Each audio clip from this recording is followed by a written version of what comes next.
Good morning. Generally આપણે વાત કરીએ તો લાસ્ટ ટાઈમ આપણે વિદ્યુત પ્રવાહ એટલે શું અને વિદ્યુત પ્રવાહ ના એકમને પણ વ્યાખ્યાયિત કર્યો હતો. એટલું જ નહીં, આપણે એ પણ જોયું હતું કે વિદ્યુત પ્રવાહનું સૂત્ર કે જેને આપણે I વડે દર્શાવીએ છીએ તે શું છે? તો I બરાબર q ના છેદમાં t. શું છે? I બરાબર q ના છેદમાં t. અને વિદ્યુત પ્રવાહનો SI એકમ શું છે? એ પણ આપણે જોયું. તે શું છે? શું છે? A એટલે એમ્પિયર. A એટલે શું છે? એમ્પિયર. એટલે તેનો SI એકમ એમ્પિયર છે. આવું પણ આપણે કંઈક જોયું હતું. હવે આ સૂત્રને લગતા આપણને એક દાખલો આપેલો છે તે આપણે જોઈશું. બરાબર? ચલો રીતિ રકમ વાંચો. શું છે રકમ? કોઈ વિદ્યુત બલ્બના ફિલામેન્ટ તાર પરથી 0.5 એમ્પિયર વિદ્યુત પ્રવાહ 10 મિનિટ સુધી વહે છે તો પરિબળમાં વહન પામતો વિદ્યુત બળ ગણો. બેસી આપણને શું આપેલું છે? તો આની અંદર સૌપ્રથમ આપણને આપેલું છે આટલા A. A આપેલો એટલે શું આપેલું હશે? શું આપેલું હશે? જોરમાં બોલો.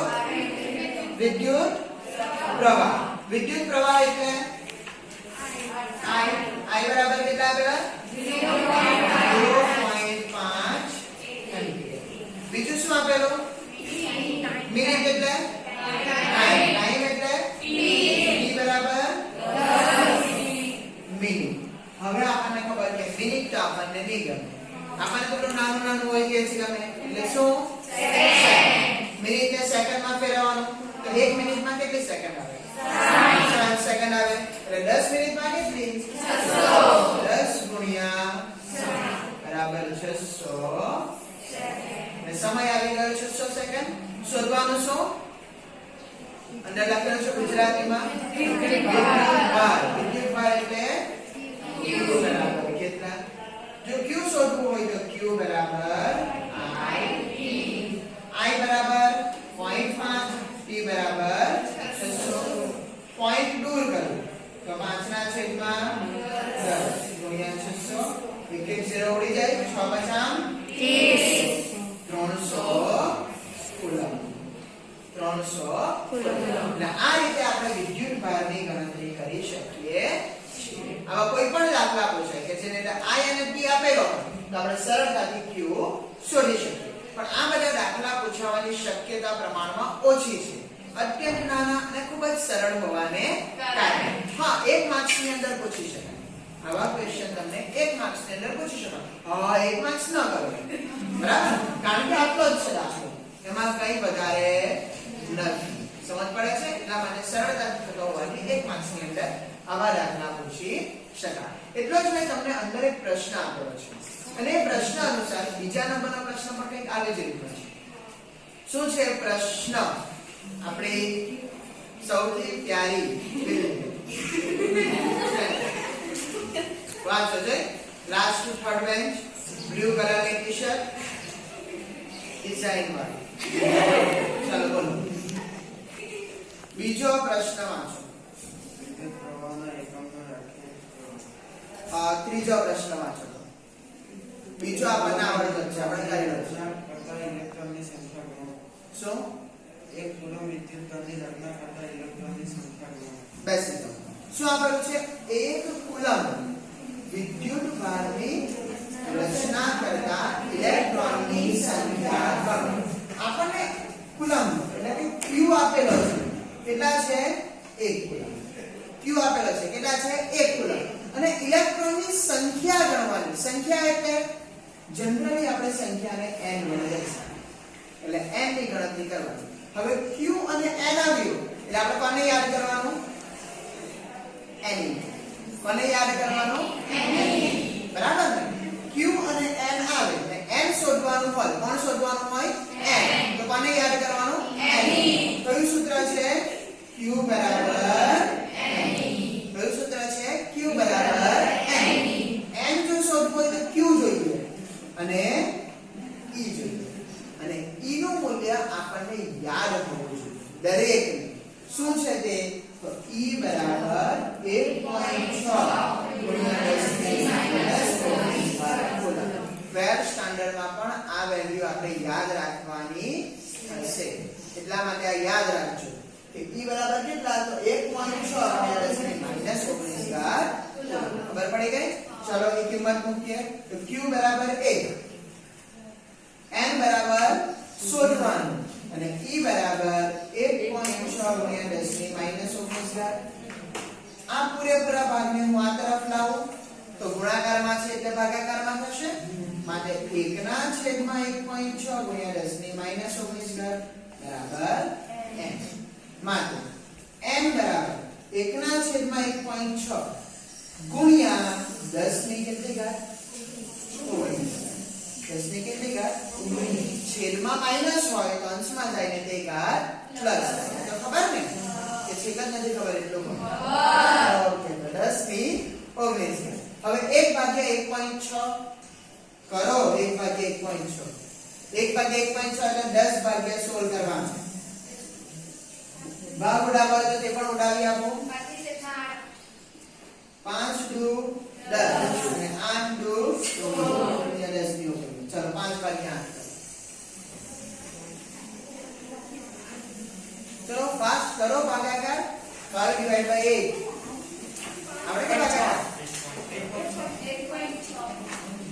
પાગલો 1.6 વડે તો આપણે ભાગ્યું 1 ને 1.6 ક્યાંથી આવવાના કરો ને ભાગાકાર કર્યા વગર ડાયરેક્ટ જવાબ ન આપો અને દરેકે પોતાની રીતે મહેનત કરવાની છે જેની થાય ગઈ તો તારી ભૂખ સંતોષાય નહીં ને 0.600 આવ્યો કે 1.6 1.6 નહીં ને તો પછી ગુણ્યા 10 ની 19 આને આપણે સ્ટાન્ડર્ડ ફોર્મમાં ફેરવીએ સ્ટાન્ડર્ડ ફોર્મ એટલે કેવું તો પોઈન્ટ ની આગળ એક જ અંક જોઈએ 0 નહીં ચાલે તે બરાબર ને એટલે આને આપણે લખીએ 6.25 જો હું આને 6.25 લખું તો 10 ની કેટલી ઘાત કેટલી થાય એટલે 6.25 ગુણ્યા 10 ની 18 ઘાત ઇલેક્ટ્રોન હવે પોઈન્ટ માં ઇલેક્ટ્રોન ન આવે એટલે આપણે એને 6.0 ગુણ્યા 10 ની 18 ઘાત લખી શકીએ એટલે આને આપણે શું લખી શકીએ તો 6.0 * 10⁻⁸ આટલા ઇલેક્ટ્રોન આ 1 કુલમ વિદ્યુત ભારની અંદર હશે સમજ પડે છે 1 કુલમમાં કેટલા હશે તો 6 ગુણ્યા 10 ની 18 ઘાત ઇલેક્ટ્રોન ખબર પડી ગઈ તો આ દાખલા આપણા I બરાબર Q ના છેદમાં T અને Q બરાબર Ne વાળા દાખલા છે સમજ પડી ગઈ આ વસ્તુ તો આ આપણા વિદ્યુત પ્રવાહને લગતા દાખલા આવા બીજા બધા દાખલા તમને સ્વાધ્યાયમાં આપેલા હશે અને આપણે આપણી જાતે પણ લખી શકીએ બનાવીને બરાબર I બરાબર QT વાળા જોઈએ ને આપણે લખી શકીએ ભાઈ 2 એમ્પિયર પ્રવાહ 2 સેકન્ડમાં દેવામાં કેટલો વિદ્યુત ભાર મળે ગણી નાખવાનો 2 એમ્પિયર વિદ્યુત પ્રવાહ સમય આપી દીધો અને આપણે વિદ્યુત ભાર ગણી શકીએ આવી રીતે તમે તમારી જાતે પણ 100 થી 200 દાખલા એમ જ જોઈને બનાવી શકો અને બનાવાય જ ને 100 200 દાખલા શું કરવાનું એક પછી એક અંક મૂકવાનો ને પહેલા 1 એમ્પિયર પ્રવાહ 2 મિનિટમાં દેવાનો 2 એમ્પિયર પ્રવાહ 2 મિનિટમાં દેવાનો 3 એમ્પિયર પ્રવાહ 2 મિનિટ 100 એમ્પિયર સુધી લઈ જાઓ 2 મિનિટમાં દેવાનો અને તમને Q વિદ્યુત ભારની ગણતરી કરો તો 100 દાખલા થઈ ગયા મિનિટ આરામથી બરાબર ચાલો ના હવે આપણો ટોપિક બીજો બદલાઈ રહ્યો છે कहानी में आ रहा है एक नया ट्विस्ट बराबर चलो क्या है वो तो एक ट्विस्ट એ છે કે વિદ્યુત પ્રવાહ અત્યાર સુધી આપણે શું જોયું કે વિદ્યુત પ્રવાહનું વહન કરાવવું તો મુક્ત ઇલેક્ટ્રોન જોઈએ ચલો મુક્ત ઇલેક્ટ્રોન મળી ગયા બેટરી જોડી દીધી એટલે વિદ્યુત પ્રવાહનું વહન થયું પણ કેમ બેટરી જોડ્યા એટલે જ થયું શા માટે આપણે વાયર ને પેલા બોર્ડમાં જોડવાનું પડે ન જોડે તો વિદ્યુત પ્રવાહનું વહન કેમ નથી થતું ખુલ્લા વાયરમાં કરંટ કેમ નથી લાગતો તો તેનો જવાબ આપણને સૃષ્ટિમાં જ મળશે સૃષ્ટિમાં એમાં વધારે હોય ઊર્જા હોય વેરી નાઇસ બેટરી એ ઇલેક્ટ્રોનને ઊર્જા પ્રોવાઇડ કરે છે જે ઊર્જાને મેળવીને તે મુક્ત થાય છે અને ગતિ કરી શકે છે પરંતુ આ ઉપરાંત પણ એક બીજો જવાબ હોઈ શકે ફોર એન એક્ઝામ્પલ પવનનું નિર્માણ કેવી રીતે થાય? નવમામાં તમે લોકો બાયોલોજીમાં ભણ્યા છો. જો પ્રોપર ભણ્યા હોય તો ખબર છે, અને જો તમે પ્રોપર ના ભણ્યા હોય એનો મતલબ ચલાવેલું તો ખરું, સારું જ ચલાવેલું, પણ તમારું ધ્યાન હતું નહીં. કારણ કે બાયોલોજી તો હું તમને કહું, પેલા પાંદડા, ફૂલ ને બાયોલોજીમાં બહુ બધી વસ્તુ આવે, બરાબર ને? સજીવ, જેટલા પણ સજીવો છે તેના વિશે પણ આવે અને આસપાસના વાતાવરણ વિશે પણ આવે. તો આ હતું નવમામાં કે પવનનું નિર્માણ કેવી રીતે થાય. ચેપ્ટર 13મું કે 14મું? એવું હા, તમે કોરોનામાં જતા રહ્યા.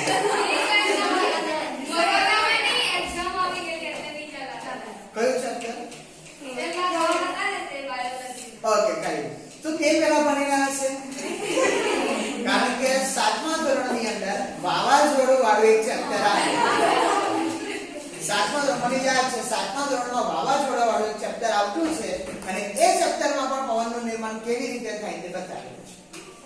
બોલો. ઉર્જા બધુંમાં ઉર્જા. ચાલો હવે તો છોડો, કેટલા વર્ષો પહેલા ભણેલા ને આપણે, કેટલા સદીઓ વીતી ગઈ.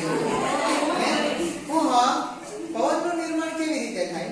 તો તાપમાનના તફાવતને કારણે. કે જ્યારે જમીન અને પાણી બંને અલગ અલગ રેટથી ગરમ થાય. જમીન જલ્દી ગરમ થાય પાણી કરતા, અને પાણી ધીમે ગરમ થાય. ગરમી વધારે કે જમીન પર? જો જમીન પર ગરમી વધારે, જમીન પર ગરમી એક્ચ્યુઅલી આવું નથી, ઉલટું થાય, બરાબર? જમીનને ગરમ થતા વાર લાગે અને પાણી ઝડપથી ગરમ થાય, બરાબર? એટલે જનરલી એવું થાય કે પવન જે છે તે જમીનથી પાણી તરફ. રાત્રિ દરમિયાન એક્ઝેક્ટ આવું છે, સેમ વસ્તુ, બરાબર? કે જે ઠંડુ થવાનો રેટ છે તે પણ સેમ. જે જેટલું જલ્દી ગરમ થાય ને તેટલું જ જલ્દી ઠંડુ પણ થાય. આ સામાન્ય તમે લોકોએ વ્યવહારમાં પણ જોયું હશે, જે જેટલી જલ્દી ગરમ થાય ને એટલું જ જલ્દી તે આપણે શાંત પણ આવું જ કર્યું છે. તો આનું મેઇન રીઝન શું? તાપમાનનો તફાવત. હવે તાપમાનના તફાવતને કારણે થાય છે શું? તો તાપમાનના તફાવતને કારણે દબાણમાં ફેરફાર. જ્યાં ગરમી વધારે, હવા વધારે પાતળી. હવા પાતળી એટલે તે ઉપર વધારે જાય. ઉપર જાય તો હવાનું પ્રમાણ ઘટે, દબાણ ઘટે. દબાણ ઘટે એટલે ઠંડી હવા એની જગ્યા લેવા માટે આને કારણે પવનનું નિર્માણ. એટલે એક રીતે પવનનું વહેવું રીઝન શું? દબાણનો તફાવત. જ્યાં વધારે દબાણ ત્યાંથી ઓછા દબાણ તરફ પવન. સમજ પડે? વધુ દબાણથી ઓછા દબાણ તરફ પવન આવે. સામાન ટ્રેન જોઈ? Train, have you ever scene a train? સફર કરેલો કોઈ દિવસ ટ્રેનમાં? બરાબર, જેને કર્યું હશે તે ઓકે, જે ટ્રેનમાં જ આવ જાવ કરતો હશે તેને તમે સફર ના કર્યો હશે. તો જ્યારે તમે લોકો ટ્રેનમાં જાઓ છો, ટ્રેનની અંદર અલગ અલગ કમ્પાર્ટમેન્ટ હોય, ડબ્બા હોય, બરાબર? એકબીજા સાથે ડબ્બા જોડાયેલા પણ હોય, બરાબર? તમે એક કમ્પાર્ટમેન્ટમાં ચડી ગયા, બરાબર? ફોર્સફુલી, ખબર છે, ફોર્સફુલી ચડવું પડે, બરાબર? ઉતરવા ચડવા વાળા એક સાથે હોય, ઉતરી જાય પછી ડિમેન્ડમાં ચડવા જાય બધા ખુશો ઉઠાશે એકબીજાને મસ્ત. આપણે તો ખાલી ઊભા જ રહી જાવ, પેલા ધક્કા મારીને, બરાબર? એટલે આપણે અંદર ચડી ગયા. હવે સમજો કે તમે જે કમ્પાર્ટમેન્ટમાં ચડ્યા છો ત્યાં બહુ જ ભીડ છે, અત્યંત ભીડ, એટલી ભીડ કે તમે હાથને આમ કરી શકતા નથી. અને તમે જે જગ્યાએ ઊભા છો ત્યાંથી તમે બીજા કમ્પાર્ટમેન્ટમાં જવા માટે રસ્તો તમારી પાસે છે અને તમે દૂરથી જોયું કે એમાં જગ્યા છે, બધા મસ્ત છૂટાછવાયા ઊભા છે. તો શું થશે? અહીંયાની પેલી ભીડ છે ને તેના મોટા ભાગના લોકો પેલી બાજુ જવાની ટ્રાય કરશે કે જેથી સરળતાથી આ ડબ્બામાં પણ જગ્યા રહે અને પેલા ડબ્બામાં પણ થોડાક જગ્યા રહે અને ત્યાં પણ કમ્ફર્ટેબલ થઈ જાય. શું એવું બને કે અહીંયાનું બધું ભીડ ત્યાં જતું રહે? નહીં, કોઈ દિવસ એવું બને નથી. ક્યાં સુધી એ લોકો જશે? તો જ્યાં સુધી બંને બાજુનું જે કંઈ પણ દબાણ છે એ સરખું ન થાય. પેલી બાજુ જતા જતા જો દબાણ વધી ગયું તો પાછા આ બાજુ આવતા રહેશે. એટલે કે બંને દબાણ સરખું થાય ત્યાં સુધી લોકો વધી જશે. સમજ પડે? આવું કુદરતમાં પણ થાય છે. દબાણ સરખું થાય ત્યાં સુધી બેટરી ચાલે. પાણીની વાત કરીએ, બે ટાંકી ભરેલી હોય, એક ટાંકી વધારે ભરેલી હોય, એક ટાંકી ઓછી ભરેલી, બંને વચ્ચે હું પાઇપ જોડી દઉં તો આમાંથી પાણી ધીમે ધીમે ઘટી જશે. કઈ તરફ? આ તરફ. અને આ પાણી ઘટશે, આ પાણી વધશે. જ્યારે બંને સરખા આવશે ત્યારે અટકી જશે. એટલે હંમેશા વધુ દબાણથી ઓછા દબાણ તરફ પ્રવાહ વહે છે. પછી તે પાણીનો હોય કે હવાનો હોય, સેમ વસ્તુ થાય ઇલેક્ટ્રોનના પ્રવાહમાં પણ. વિદ્યુતનો પ્રવાહ પણ વહે. શાના કારણે? વિદ્યુત દબાણના કારણે. જે તમે બેટરી જોડો ને એ બેટરીનો હોય છે શું? તો કંઈક આવું હોય.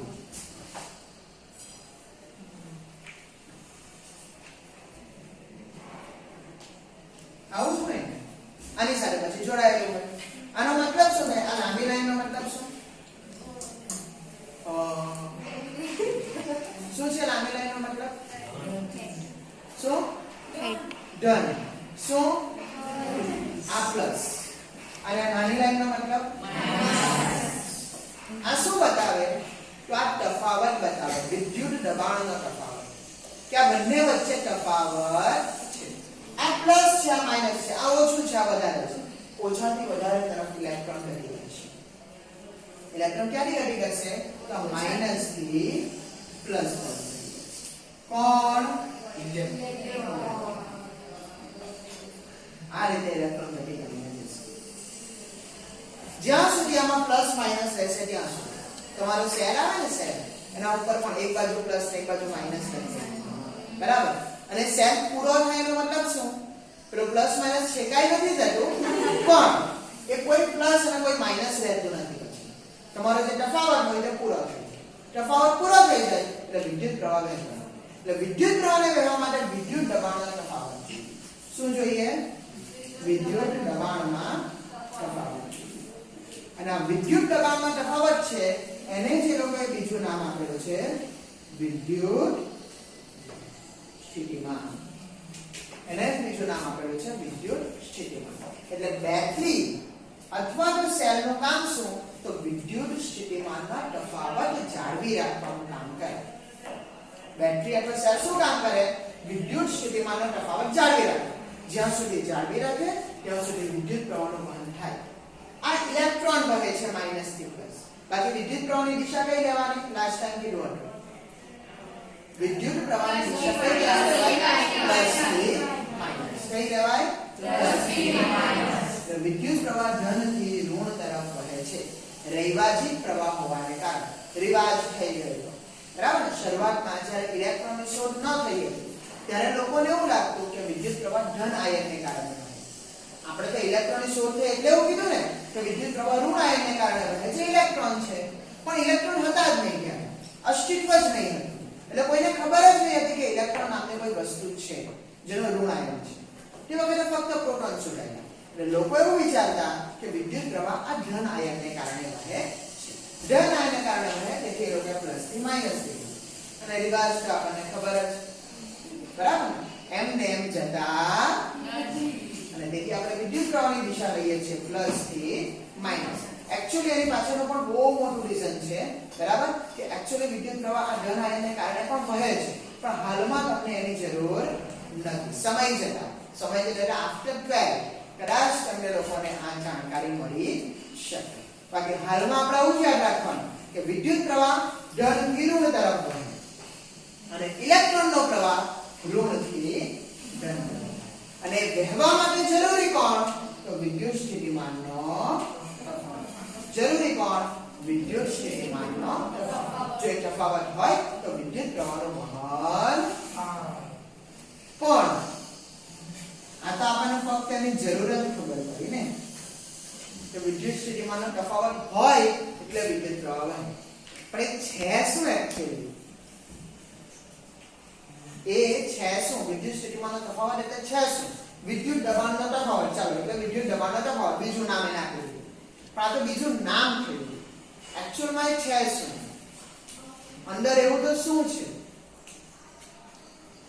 ऐसा भी कुछ हो सकता है क्या? તો આ છે શું? હવે આપણે એ જોવાનું છે. તો આપણે હવે એને વ્યાખ્યાયિત કરીએ. સિમ્પલ વાત કરીએ તો ઇલેક્ટ્રોનને એક બાજુથી બીજી બાજુ જવું છે, એટલે ઇન શોર્ટ ઇલેક્ટ્રોનને ગતિ કરાવવું છે, બરાબર. હવે કોઈક વિદ્યુત ભારને ગતિ કરાવવું હોય તો આપણે શું કરવું પડે? હવે એકદમ સામાન્ય વાત, સમજો કે દ્રષ્ટિ ચક્કર ખાઈને પડી ગઈ. સમજો કે દ્રષ્ટિ ચક્કર ખાઈને પડી ગઈ. હવે દ્રષ્ટિને તમારે ક્લાસ સુધી લાવવાનું છે, તો કઈ રીતે લાવશો? જો ધારો કે સામ્યા હોય તો સામ્યા તેને ઉચકીને લાવશે. જો સામ્યા હોય તો સામ્યા તેને ઉચકીને લાવશે. પણ સૃષ્ટિ હોય તો ઉચકી શકાય તો એને ઘસી બરાબર. એટલે ક્યાં તો ઉચકીને લાવો ક્યાં તો ઘસડીને લાવો. આને શું કહેવાય ખબર? આને કાર્ય કરીએ. સિમ્પલ વસ્તુ ને. તમે એને ત્યાંથી અહીંયા લાવો તો તમે કંઈક કાર્ય કરો, અને કાર્ય કરો એટલે તમે થાકી જાઓ. સામ્યા ભલે પાવરફુલ હશે પણ અહીંયા સુધી લાવતા લાવતા એને થોડોક તો થાક લાગે, અને સૃષ્ટિ તો બરાબર. એટલે ઇન શોર્ટ આપણને થાક લાગે એટલે કે આપણે ઊર્જાનો ઉપયોગ કરીએ. આપણે ઊર્જાનો ઉપયોગ કરીએ અને ઊર્જા કોને મળે? તો દ્રષ્ટિને મળશે. સામ્યાથી કંઈ પણ ઊર્જાનો ઉપયોગ કરે તો દ્રષ્ટિને મળશે. તો આ દ્રષ્ટિ વગર કંઈ કરીએ અહીંયા સુધી આવી જશે. કંઈ પણ કામ કર્યા વગર અહીંયા સુધી આવી જશે, અને તે બધું કામ કોણ કરશે? સામ્યા. એટલે એની ઊર્જા દ્રષ્ટિને મળશે. તેમ સૃષ્ટિની ઊર્જા પણ દ્રષ્ટિને મળી શકે જો દ્રષ્ટિને લાવે તો. ખબર પડે? તો આવી જ રીતે આ ઇલેક્ટ્રોનને પણ ગતિ કરાવવી હોય તો તેના ઉપર કાર્ય કરવું. અને આપણે વિચાર કરીએ કે સમજો કે અહીં એક આયન છે, ધન આયન અથવા ઋણ આયન. કોઈ પણ એક વિદ્યુતભાર છે, ધન વિદ્યુતભાર અથવા ઋણ વિદ્યુતભાર. અને એ વિદ્યુતભારનું એક ક્ષેત્ર છે કે જેની અંદર તેની ઊર્જા અનુભવી શકાય. ખબર ને કે આયનો વચ્ચે પણ આકર્ષણ અપાકર્ષણ બળ લાગે. બે ધન આયન નજીક આવે તો અપાકર્ષણ, બે ઋણ આયન નજીક આવે તો અપાકર્ષણ, પણ ધન અને ઋણ નજીક આવે તો આકર્ષણ. અને એ બધાનું પોતાનું ક્ષેત્ર હોય. ક્ષેત્ર એટલે વિસ્તાર હોય જેની અંદર આ બળ લાગે. ક્ષેત્રની બહાર નથી લાગતું પણ ક્ષેત્રની અંદર બળ લાગે. જેમ કૂતરાઓના કેમ વિસ્તાર હોય, તેની અંદર બીજો કોઈ આવે તો ભોંકવા લાગે. બરાબર? એવું જ કરે. આની અંદર બીજું કોઈ આવે તો ક્યાં તો આકર્ષણ ક્યાં તો અપાકર્ષણ.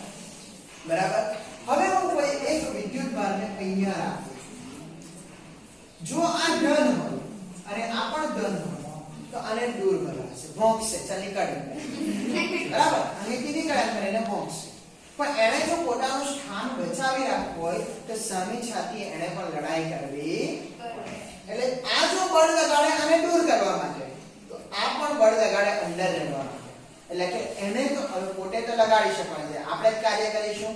એટલે એની પાસે કંઈક ઊર્જા હશે જે આપણે એની અંદર સ્ટોર કરી છે, અને ઊર્જાને કારણે એ પોતાનું સ્થાન બચાવી રાખશે. સમજ પડે? ઊર્જાને કારણે પોતાનું સ્થાન બચાવી રાખશે. પણ હવે આને મારે અહીંથી અહીં સુધી લાવવું છે તો એના ઉપર મારે કાર્ય કરવું પડે તો જ લાવી શકું. અને એના ઉપર હું કાર્ય કરું એટલે એની ઊર્જામાં હું વધારો કરીશ. સમજ પડે? એટલે અહીં અમુક ઊર્જા હતી, અહીં ઊર્જામાં શું થયો? તો આ બંને વચ્ચે કંઈક તફાવત આવ્યો. એ તફાવતને કહેવાય વિદ્યુત સ્થિતિમાનનો તફાવત. એ તફાવતને કહેવાય વિદ્યુત સ્થિતિમાનનો તફાવત. એટલે એકમદર વિદ્યુતભારને હું વિદ્યુત ક્ષેત્રમાંના કોઈ એક બિંદુથી બીજા બિંદુ સુધી લઈ જવા માટે જે કંઈ પણ કાર્ય કરું એ કાર્યને વિદ્યુત સ્થિતિમાનનો તફાવત કહેવાય. કારણ કે આપણે જે કાર્ય કરું ને તેટલી જ ઊર્જા આમાં વધે. આમાં સમજો કે 2 જૂલ ઊર્જા છે, મેં 1 જૂલ જેટલું કાર્ય કર્યું તો આમાં 3 જૂલ ઊર્જા સમાન. તો વધારો કેટલો થયો? 1 જૂલનો જે મેં કરેલું કાર્ય. સમજ પડે? અને તેને જ કહેવાય તેનો વિદ્યુત સ્થિતિમાનનો. સમજ પડે છે આ વસ્તુ? બરાબર? એટલે હું એકમઘન વિદ્યુતભારને જ્યારે એક સ્થિતિમાંથી કોઈ એક બિંદુથી બીજા બિંદુ સુધી લઈ જવા માટે જે કંઈ પણ કાર્ય કરું એ કાર્યને કહેવાય વિદ્યુત સ્થિતિમાનનો તફાવત. અને જેટલો વધારે તેટલો વિદ્યુત પ્રવાહ વધારે હોય, એટલો વિદ્યુત પ્રવાહ પ્રમાણમાં તમને વધારે મળી શકે. વિદ્યુત પ્રવાહ નહીં પણ ઇલેક્ટ્રોન એટલા ગતિ કરશે. બરાબર. એટલે અહીં એક્ચ્યુઅલી તો વિદ્યુત પ્રવાહ અને વિદ્યુત સ્થિતિમાન એકબીજાના વ્યસ્ત પ્રમાણમાં હોય, પણ તફાવત જો ન હોય તો વિદ્યુત પ્રવાહનું વહન થતું નથી. સોરી, સમપ્રમાણમાં હોય એટલા માટે. V અને I એકબીજાના કેવા પ્રમાણમાં હોય? સમપ્રમાણમાં હોય. એટલા માટે જો વિદ્યુત સ્થિતિમાન જો 0 થાય, I પણ 0 થાય. જો વિદ્યુત સ્થિતિમાન 0 થાય તો I પણ 0. આ યાદ રાખજો. સમજ પડે ને? V અને I એકબીજાના સમપ્રમાણમાં કોણ કહી ગયેલું? આપણા પ્રખ્યાત બાબા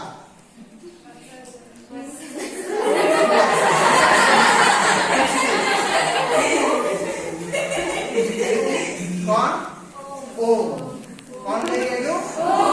ઓમનો નિયમ આવે ને, અને આપણે કીધેલું ને કે ઓમનો નિયમ ત્યાર પછીના બસ હવે ઓમનો નિયમ ત્યાર પછીના પ્રત્યેક ભાગની અંદર યુઝ થાય એવું કીધું. અને તે વખતે કીધેલું કે ઓમ બાબાને આપણે યાદ રાખવા. તો આ વસ્તુ આપણને ઓમ બાબા કહીને ગયા હતા. V is proportional to I. અને વિદ્યુત પ્રવાહ વિદ્યુત સ્થિતિમાન પર આધાર રાખે. એટલે તમારો આ તફાવત જેટલો વધારે તો વિદ્યુત પ્રવાહ વધારે મળે. સમજ પડી ગઈ વિદ્યુત સ્થિતિમાન? ચલો આપણે વ્યાખ્યા આપી ને કે એકમ ઘન વિદ્યુત ભારને વિદ્યુત ક્ષેત્રના એક બિંદુથી બીજા બિંદુ સુધી લઈ જવા માટે કરવા પડતા કાર્યને શું કહેવાય? વિદ્યુત સ્થિતિમાનનો તફાવત. તો વિદ્યુત સ્થિતિમાનનો તફાવતનો આના પરથી આપણને સૂત્ર મળે વિદ્યુત સ્થિતિમાનનો તફાવત. હવે એકમ ઘન વિદ્યુત ભાર એટલે એકમ કોણને લીધો? વિદ્યુત ભાર. એટલે તે આવે છેદમાં, એટલે અહીં આવે વિદ્યુત ભાર અને કરવું પડતું કાર્ય આવે બરાબર. કાર્યને શાના વડે દર્શાવાય? W. અને વિદ્યુત ભારને W/Q. વિદ્યુત સ્થિતિમાનનો તફાવતને શાના વડે દર્શાવાય? V. તો V બરાબર W ના છેદમાં Q. આ છે વિદ્યુત સ્થિતિમાનના તફાવતનું સૂત્ર. સમજ પડે છે? હવે મારે આનો SI એકમ જોઈએ. તો SI એકમ માટે સૂત્ર પરથી હું એકમ લઉં. ચાલો, કાર્યનો SI એકમ શું? વાહ, વેરી નાઈસ. શું? જૂલ. શું? જૂલ. કાર્યનો SI એકમ જૂલ. અને વિદ્યુત ભારનો SI એકમ C એટલે કુલમ્બ. જૂલ પર એટલે વિદ્યુત સ્થિતિમાનનો SI એકમ શું થાય? જૂલ પર. પણ આપણને તો લોકો જીવા દૈની શાંતિથી એલેક્ઝાન્ડ્રા વોલ્ટાની યાદમાં આના એકમને વોલ્ટ કહે છે. અને આ આપણા માટે સરળ છે. કેમ?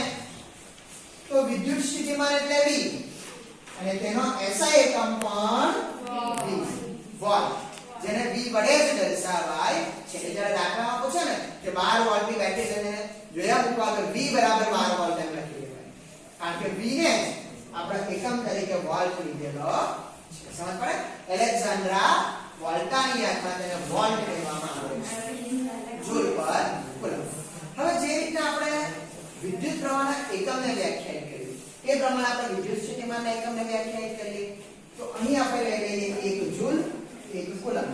So 1/1 1/1 કોણ બોલતો હતો કાલે કે દિવસે 0 હા 1/1 કેટલા આવે?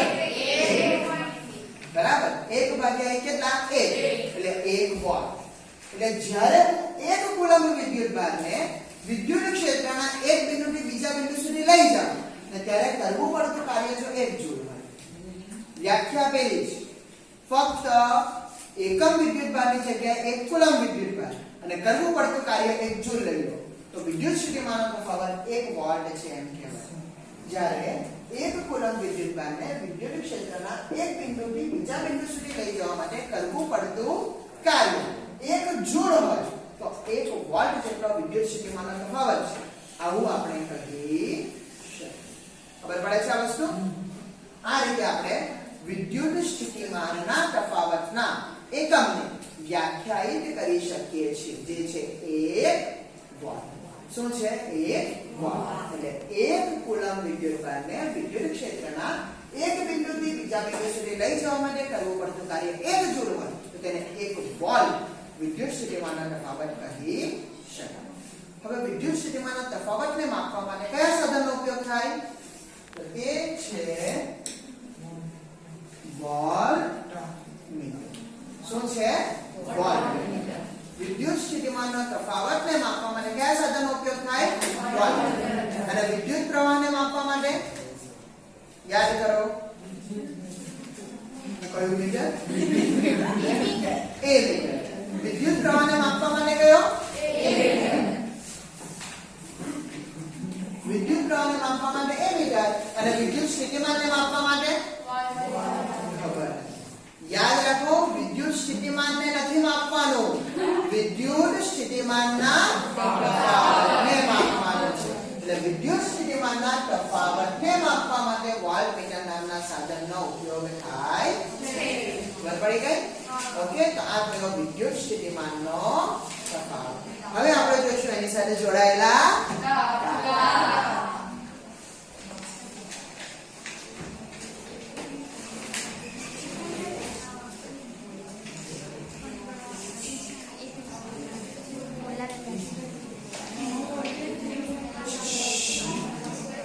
ચાલો રે આ બાજુથી લાસ્ટ ટુ સેકન્ડ બેચ જેણે મોં ખોલ્યા વગર બગાસું ખાધું તે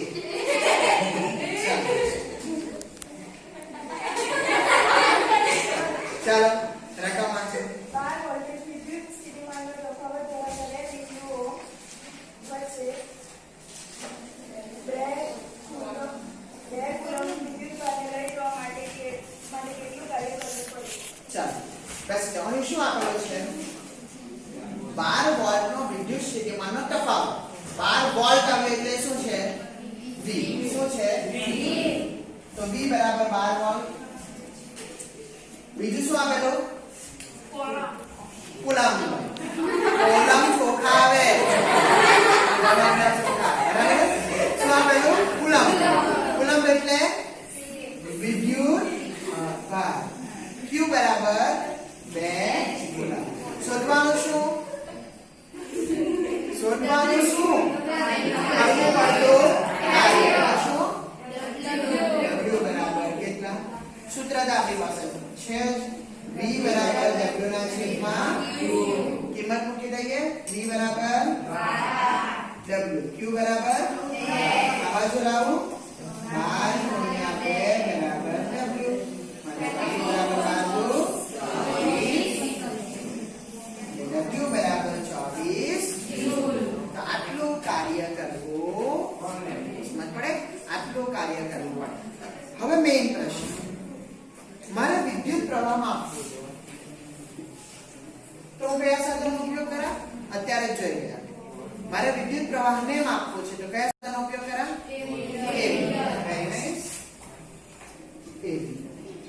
અને મારે વિદ્યુત સ્થિતિમાનનો તફાવત માપવો છે તો કયા સાધનનો ઉપયોગ કરા?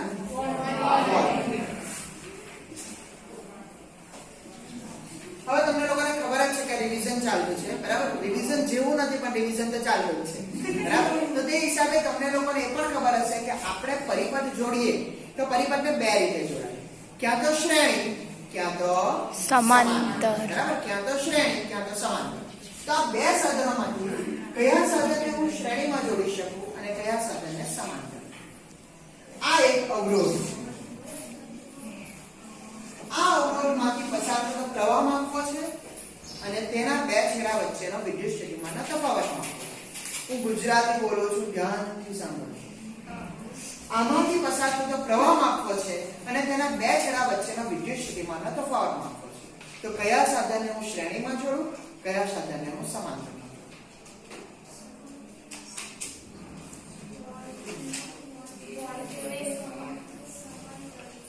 હા, જોરમાં બોલો.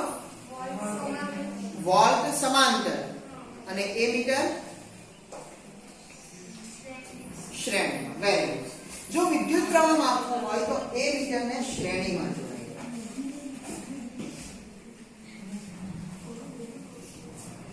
એ મીટરને શામાં જોડાય? શ્રેણી. કારણ કે આની અંદરથી જેટલો વિદ્યુત પ્રવાહ પસાર થશે તે જ વિદ્યુત પ્રવાહમાંથી પસાર થશે, તો આ શ્રેણીમાં જશે. શ્રેણીમાં ખબર ને વિદ્યુત પ્રવાહ એક સમાન હોય, બરાબર? એટલે જેટલો આમાંથી પસાર થાય તેટલો આમાંથી પસાર થાય. અને વોલ્ટમીટરને કેમ સમાંતર? બે છેડા વચ્ચેના વિદ્યુત સ્થિતિમાનનો તફાવત છે ને, તો એટલીસ્ટ છેડાઓ વચ્ચે તો કનેક્ટ થવું જ જોઈએ. એટલે બે છેડા વચ્ચે આપણે લગાવવાનો વોલ્ટમીટર. ઓકે આ પ્લસ આ માઈનસ આમાં ધ્યાન રાખજો બેટરીનો ધન ધ્રુવ હંમેશા મીટરના ધન સાથે જોડાય એટલે અહીંયા જો ધન હોય તો અહીં ધન હશે ધનને ધન સાથે જોડો બરાબર અહીં ઋણ છે તો મીટરનો અહીં ઋણ એટલે જો આ ઋણ આવ્યું તો આપોઆપ આ ધન થશે આ ધન આવ્યું તો આપોઆપ આ ધન થશે ખબર પડી ગઈ મીટર્સને બેટરીમાં ધ્યાન રાખવું બેટરીનો ધન તો મીટરનો ધન બેટરીનો ઋણ તો મીટરનો ઋણ ખબર પડી ગઈ એ મીટર શ્રેણી વોલ્ટમીટર સમાન એ મીટરને શ્રેણીમાં વોલ્ટમીટરને સમાંતરમાં ખબર પડી ગઈ આટલી વસ્તુ હવે તમને એમસીક્યુ માટે જરૂરી એવું એક લીલા કલરનું પોસ્ટર બરાબર ગ્રીન કલરનું એમાં તમને કઈ કઈ વસ્તુને કઈ કઈ સંજ્ઞા વડે દર્શાવાય તે આપેલું છે અને સંજ્ઞા યાદ રાખવાની છે ઈઝી છે કે ભારે સૌથી પહેલા કોષ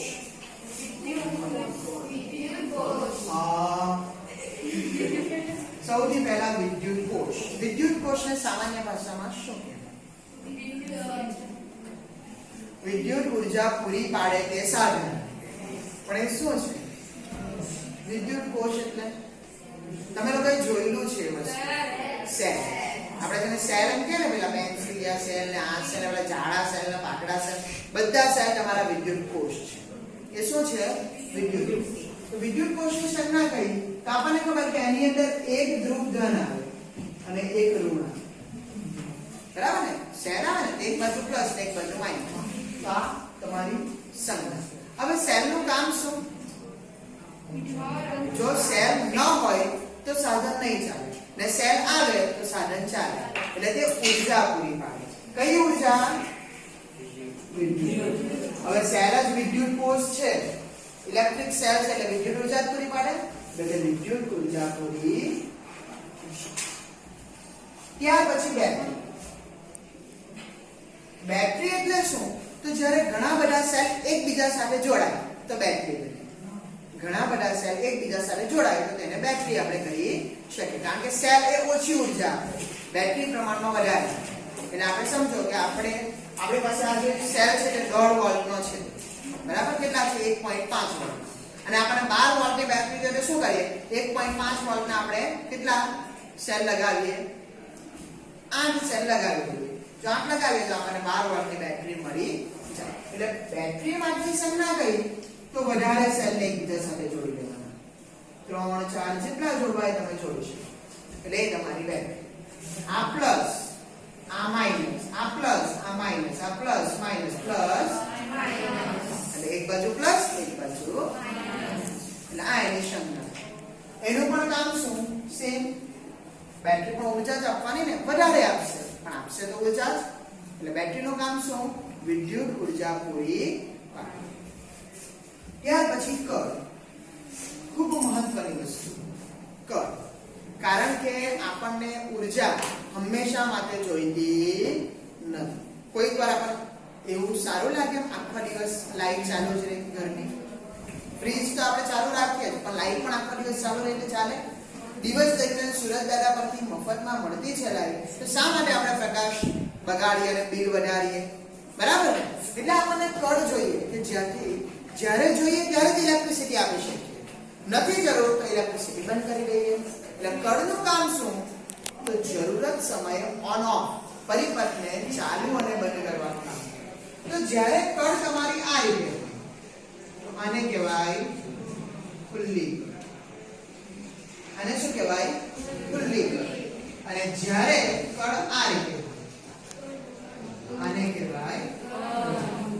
બંધ કળ એટલે પ્રવાહ વહેશે અને ખુલ્લી કળ એટલે પ્રવાહ વહેતો નથી ખુલ્લી એટલે પરિપથ ખુલ્લો એટલે બંધ એટલે પરિપથ બંધ સમજ પડે એટલે બંધ કળમાંથી પ્રવાહ વહે છે જ્યારે આમાંથી પ્રવાહ વહેતો એનું કામ શું તો જરૂરત પ્રમાણે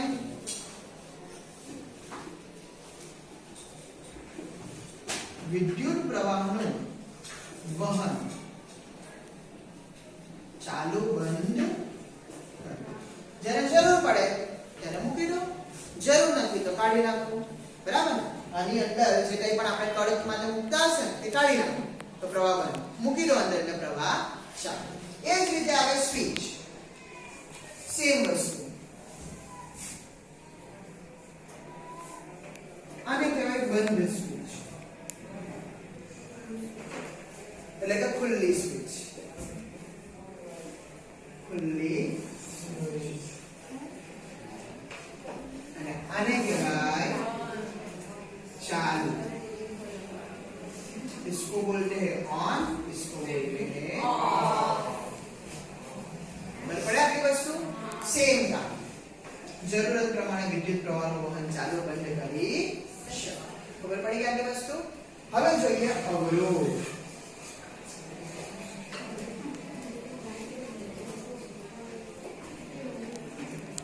અવરોધ તરીકે તમે આવી સંજ્ઞાનો ઉપયોગ કરી શકો. આ ખાસ યાદ રાખો. અને અવરોધ. અવરોધનું કામ શું? તો વિદ્યુત પ્રવાહને વધારવાનું ઘટાડવાનું કામ કરે. મોસ્ટ ઓફ આનો મતલબ થાય વિદ્યુત પ્રવાહને ઘટાડો. સિમ્પલ. તમે બાઇક લઈને જતા હો અને અચાનક વચ્ચે સ્પીડ બ્રેકર આવે તો તમારે બાઇકની સ્પીડ ઓછી કરવી. અચાનક વચ્ચે ભેંસ દોડી આવે તો સ્પીડ ઓછી કરવી. આ બધાને એક પ્રકારનો અવરોધ કહેવાય. તમારા રસ્તામાં આવતો અવરોધ. તો આ અવરોધ પણ શું? પેલો વિદ્યુત પ્રવાહ જતો હોય વચ્ચે અવરોધ આવે એટલે વિદ્યુત પ્રવાહનું મૂલ્ય ઘટે. એટલે કે વિદ્યુત ઉર્જાનો તે ઉપયોગ કરે.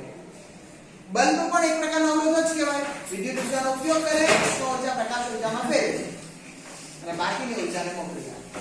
એટલે શું કરે? ઉર્જાનો વ્યય કરવાનું કામ. શું કરે? વ્યય અથવા તો ઉપયોગ જે પણ આપણે કહી શકીએ. બરાબર. ત્યાર પછી ચલિત અવરોધ. ચલિત અવરોધ એટલે અવરોધ તેનો તે જ પણ ચલિત એટલે કે ઉપરથી. ચલિતનો મતલબ થાય અવરોધનું મૂલ્ય બદલી શકાય. તમને વિદ્યુત પ્રવાહ વધારે જોઈએ તો અવરોધને ઘટાડી દો. વિદ્યુત પ્રવાહ ઓછો જોઈએ તો અવરોધને વધારી દો. આપણે વધારે વ્યય કરાવી દઈએ તો ઓછું મળશે આપણને. ઓછો વ્યય કરાવે તો આપણને વધારે મળશે. સમજ પડે? એટલે આવી રીતના આ ચલિત અવરોધનો મતલબ થાય કે અવરોધનું મૂલ્ય આપણે બદલી શકીએ. કામ તો તેનું તે જ છે. તો અવરોધ જ રિયોસ્ટેટ.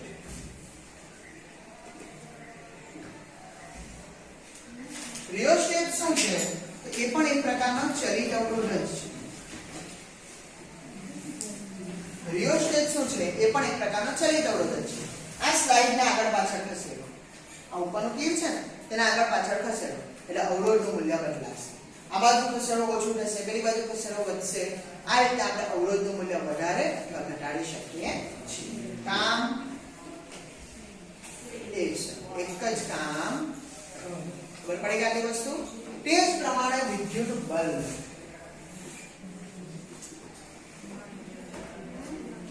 તમે પણ જાણો છો અને હું પણ જાણું છું કે એના માટેની સંજ્ઞા આપણે આ જ વાપરીએ તો સારું. બરાબર ને? જો આપણી પાસે બલ્બ દોરેલો ને આ દોરવાની આપણને જરૂર નથી.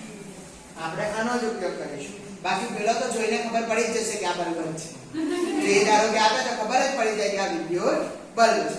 પણ આવું આપણે તો આપણે એક વખત વિચારવા પડે શું છે. બરાબર? એટલે આ છે એની સંજ્ઞા વિદ્યુત બલ્બ. એનું કામ શું? કીધેલું તો ખરું. બલ્બ તો ઉર્જાનો વ્યય કરે ને.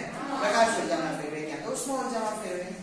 બરાબર? એટલે એક પણ એક પ્રકારનો અવરોધ જ છે. પણ એના માટે અલગ સંજ્ઞા છે. રાઈટ?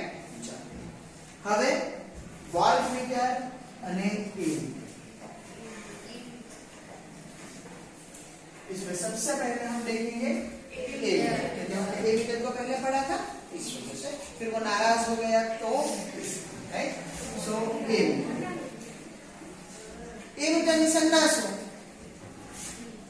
તો આમ બોર્ડ એમાં લખી દો એ પણ એક પ્લસ અને એક માઈનસ કોઈ પણ. આમાં તો સંજ્ઞા છે તો તમે આ બાજુ પ્લસ માઈનસ લખો તો પણ ચાલે. આ એમીટર. એનું કામ શું? વિદ્યુત પ્રવાહ માપે છે. આ તો આપણે જોઈ જ ગયા. એ જ પ્રમાણે વોલ્ટમીટર સેમ વસ્તુ પણ વચ્ચે પ્લસ માઈનસ. એનું કામ શું? વિદ્યુત સ્થિતિમાનનો તફાવત.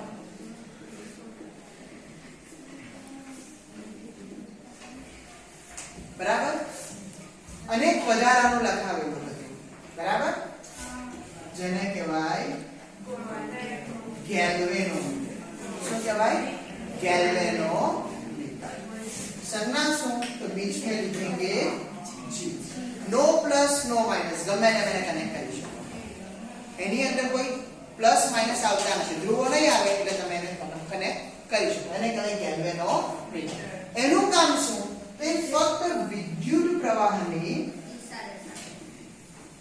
હાજરી અને દિશા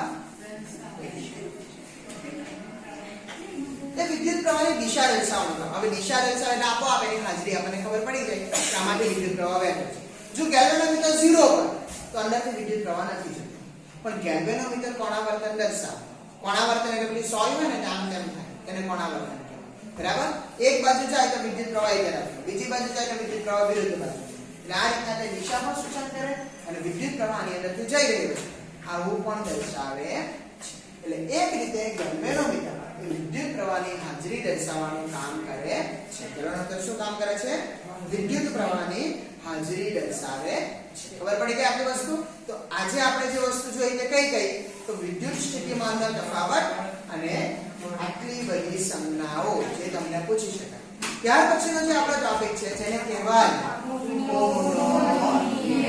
is the most